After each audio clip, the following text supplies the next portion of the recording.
natuto ko nun yung sa tito ko, yung tinuruan niya ako kung paano magdala, mag-drive ng paraw, hanggang sa diretso na.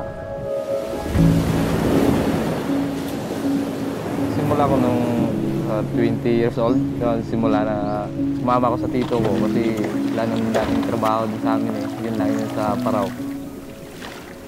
Yung nag-umpisa kanina sa mga ninuno namin, yung maliit pa yung mga paraw nan, ginagawang pangingisda, yan yung ginagamit. Kasi yan yung hanap buhay talaga din sa amin.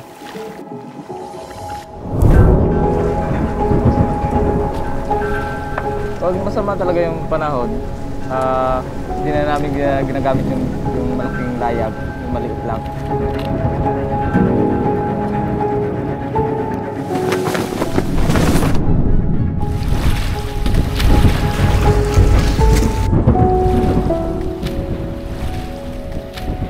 Dili naman yung dalhin yung paraw.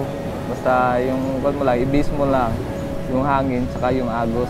Kung saan direksyon yung hangin, yun yung pagbabasihan mo. Sana pag pumunta kayo dito sa El Nido, experience nyo rin po yung paraw.